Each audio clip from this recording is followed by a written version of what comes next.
Hey guys, how's it going? It is Kyra here with another Diablo Immortal video, and in today's video we're going to be ranking every single legendary gem from best to worst. Also, it's going to be all classes, so if a particular gem is a little better or worse on a particular class, I'll be sure to mention it. You'll see the link down there. So let's get into it. First one is going to be Bloodsoaked Jade here. Increases all damage you deal by up to 8% and your movement speed by 10%. With less damage bonus, it'll lower your life to a minimum of 4%. So you want to stay topped off to do the most amount of damage. Pretty simple gem, but it is the best with the combination of the movement speed plus the damage amount there. So the next one here is going to be Seeping Bile. Your attacks have a 4% chance to poison enemies, inflicting 25% base damage, plus 263 every second for 6 seconds. The poison spreads to nearby enemies if the victim dies. So normally I don't like effects where it relies on the person to die, but the main thing is you're getting the damage, then a small bonus after they die that will make it spread to other enemies. Because most of the time, what you want is just be able to do the damage as you're actively trying to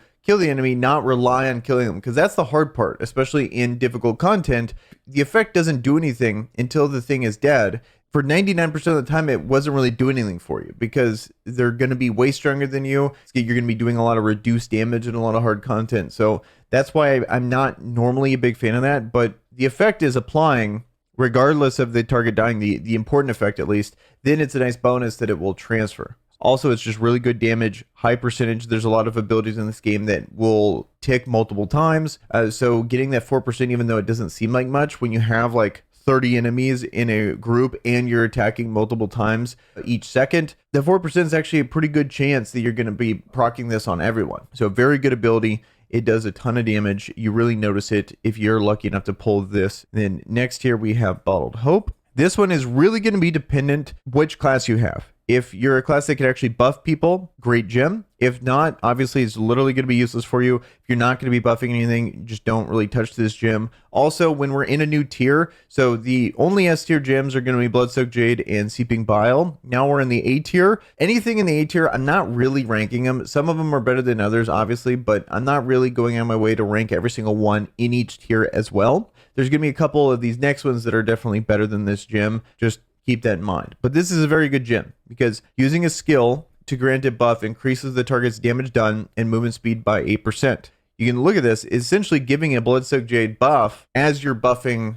other classes in an AoE. So when you really think about it, in a team of 4, you get 8% damage times 4 to everyone. You know, yes, it's only for 6 seconds, but you could boost that up with other set bonuses and other things like that. And that makes it to where it's even a little longer there. I think this is a very good gem, especially like Barbarian, for example. You're really not a main damage dealer. You're just a support class in team environments. So you have Swift Wing boosting everyone's speed, but then that's going to proc Bottled Hope. And then you also have Demoralize with the legendary Battlemaster Helm to get 25% additional attack there. So very good gem here. Next here we have Howler's Call. If I had to rank one of these, I would say this is probably the best one, the A tier in my opinion. Your primary attack has a 10% chance to summon a Charging Spirit Wolf that inflicts 150% base damage plus 1,458 to all enemies in its path. So it cannot occur more than once every 20 seconds. That last little part is really important on these gems. Like most of these have that caveat of cannot occur more than once every 20 seconds. Also keep in mind that the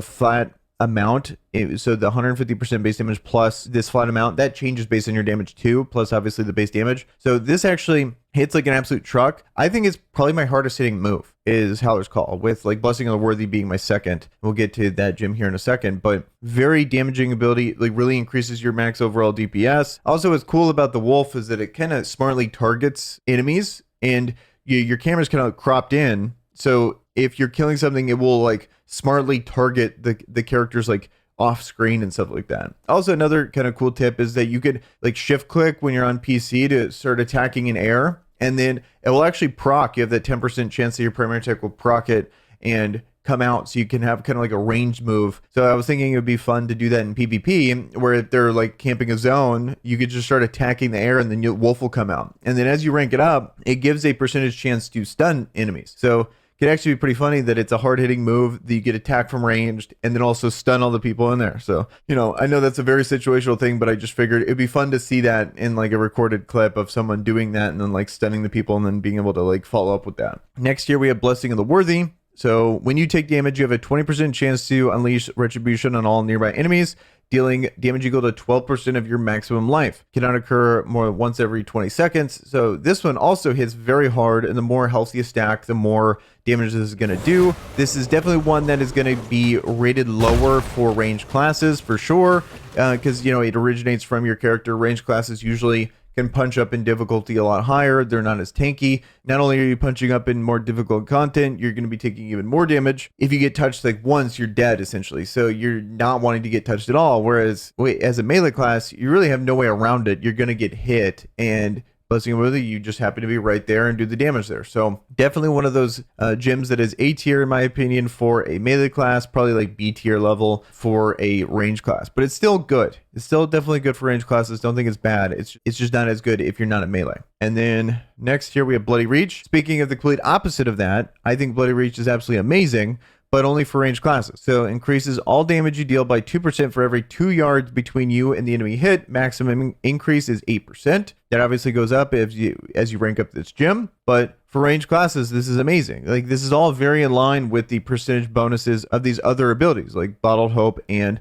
Bloodsoaked Jade, all 8% damage boosts. Bloody Reach does the same thing. Only thing is, even if you are ranged class, you do gotta make sure you're min-maxing your range to get the biggest benefit from your effect, which for the most part you're going to be doing, because you obviously don't want enemies near you because you're squishy and then could potentially die. So overall, very good gem. Next here is going to be Fervent Fang. Each time you deal damage to an enemy, that enemy takes 0.8% increased damage from your attacks up to a maximum of 8% at 10 stacks. So another right in line, really good damage boost. Elites and bosses, if you're going to be attacking the same thing for a very long time, this is going to be the gem that you want. This is from the battle pass. So you can actually realistically get a lot of copies of this. If you're ever crushing in other gems into, to rank them up, definitely don't crush this one, because this one's easily you can argue one of the rarest gems in the game, because you're stuck to the battle pass. And I believe the Boon of Plenty as well does the Fervent Fang, but you can't just pull it from Elder Crest, to give you an example. So this is one gem that if I were to do it again, I would make sure I would save every single copy I get of this gem just in case, because it's a good gem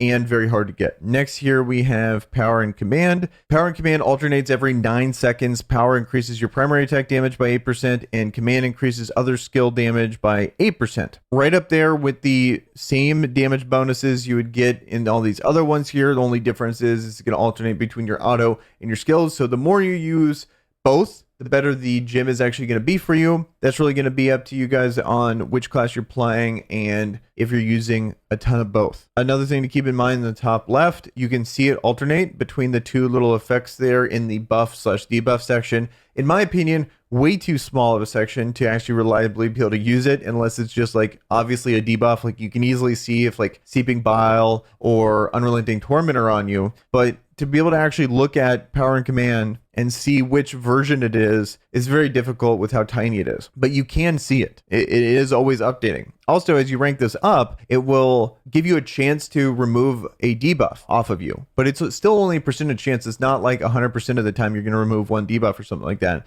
which I think is very rarely going to be useful. But if it is, maybe as a melee class jumping in, and then you get the turn, and then you get lucky and it removes the CC from you, for example, in PvP. But that's the only time I can really see that being useful. And obviously you'd have to rank up Power and Command to really get a reliable percentage, because unless you're crazy ranking it up, it's only like a 12%. 10% of the time, or 8% of the time, you're going to be getting that as UCC. So it's really not going to proc that often for you. Because also that percentage only happens once every 9 seconds. It's there. It's a nice little bonus, but I really don't see it being that useful. I think the main thing about Power and Command is just the extra percentage damage boost. Next, we have Berserker's Eye. Keeping in the same vein here is that you're noticing a pattern with all these gems. It's usually the good ones give you just a percentage damage boost that is pretty consistent, that you're going to be using a ton. So this one increases all damage you deal by 5.5%, so not as in line as the 2-star gems, but also increases all damage you take by 5%, which is obviously not a good thing. Notice how it doesn't have a green thing, so you know that 5% damage increase is the only as bad as it can get, and then everything else can be improved. So the increased all damage you deal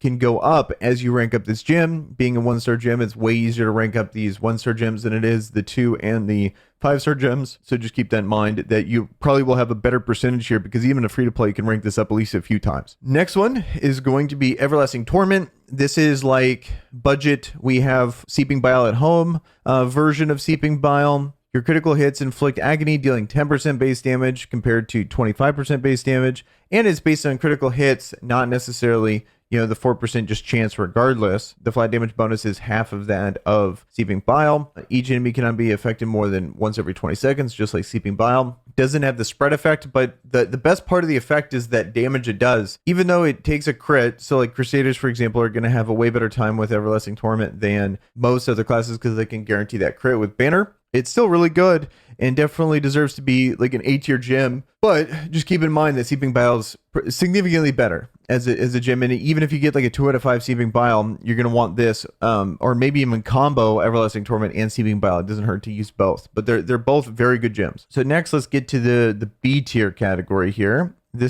First one is going to be Echoing Shade. This one totally is going to be dependent on your class, in my opinion. So your attacks have a 15% chance to summon a shadow clone for 8 seconds that gains some of your abilities. Needs to be on the right class, so I think Necromancer is going to be the main class that uses this. Yes, like monks and barbarians can have a ton of clones, but you would need to make a whole kit around your clones, and then maybe it's good in very niche scenarios, and you need to be playing content that your clones can actually survive, because if your clones are just getting one shot, it's kind of a deal breaker. They're not going to do anything. But for a Necro, I think this is easily an A tier because your whole kit is going to be built around your clones anyway. You're going to have the set bonus that gives 15% extra damage to your clones, plus other benefits if you have a 4-piece or a 6-piece. And the more money you spend, if you rank this up, you're going to be able to get more clones for a longer duration. So you can have up to 2 shadow clones, like when you rank this up. So I believe it goes up to 3 shadow clones if you really rank it up. And the duration that they're going to be alive for is long too. So if you rank this one up, it gets even better. But this is mostly a Necromancer only.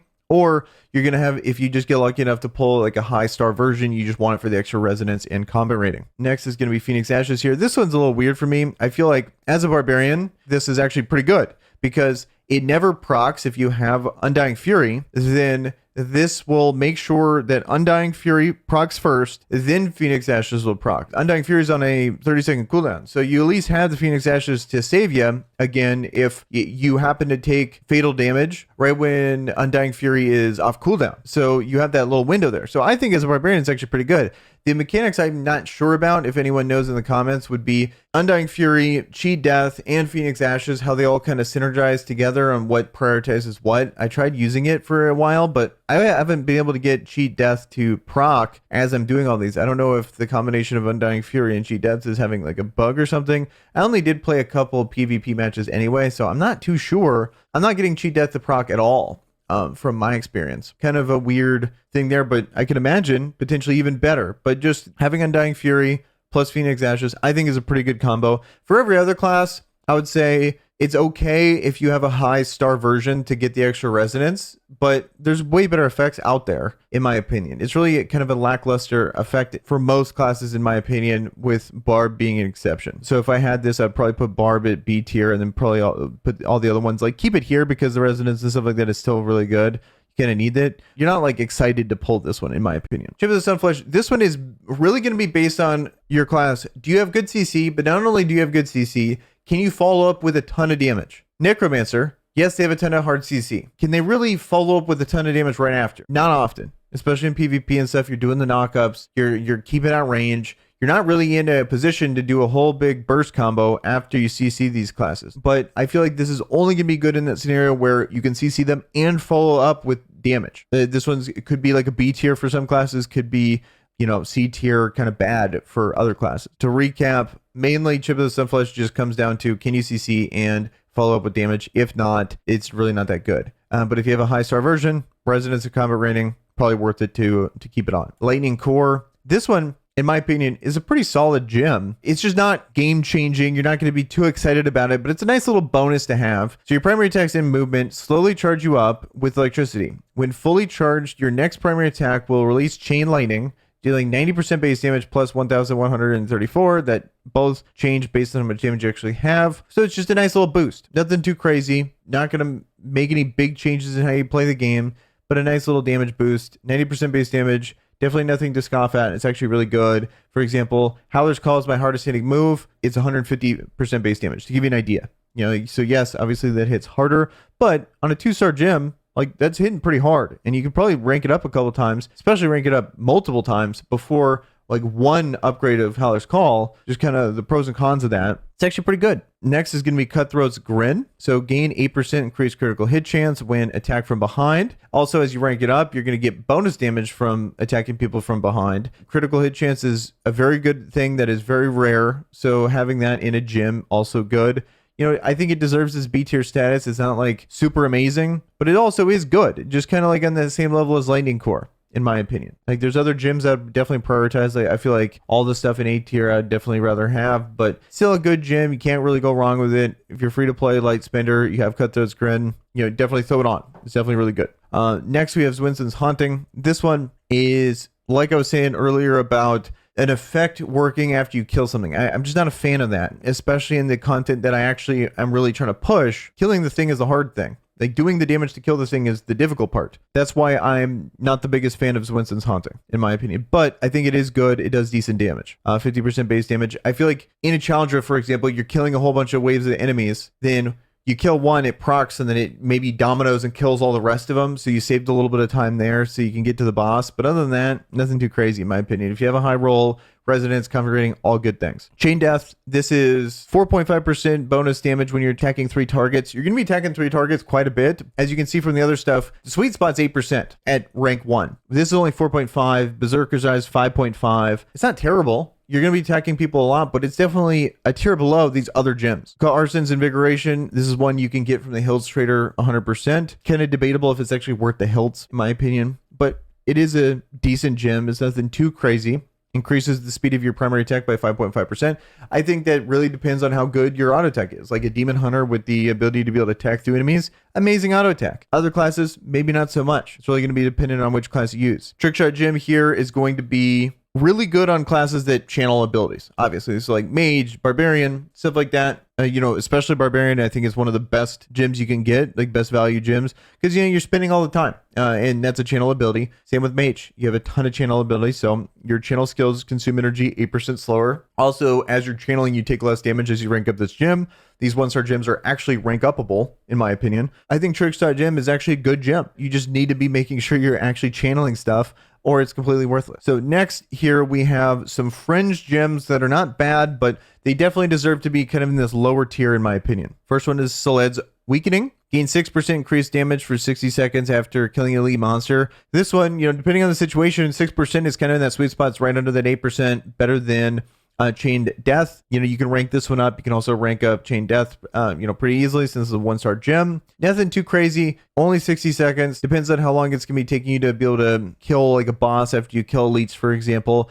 In challenge rifts, it might not time out well. Like, you kill the elites, but then you have to kill a couple trash mobs, and you only got like 30 seconds of an increased attack boost as you're killing the boss. Bosses actually get pretty difficult later on, like how long they actually take to kill. So it's good. It's not terrible. There's definitely all these other gems I'd probably find a way to put on before I put on this one. Then we got Follower's Burden. This is another necro only version, in my opinion. So increases all damage you deal by 1% for each summon you control, up to a maximum increase of 6%. Obviously going to be better as you rank it up. Necro only. Maybe you can do some cheesy strat with like a barb or a monk or something that actually summons. Kind of the same thing that I had with Echoing Shade. Very similar, just a worse version of it. I would say Necros, it bumps it up to B tier. Everything else, it stays down here. And then lastly, I've heard good things about this. I can kind of see it, is the Hunger. Heal 40% base damage plus 567 life each time you defeat an enemy. Cannot occur more often, once every 20 seconds. You know, crazy. As you rank it up, you increases your attack speed.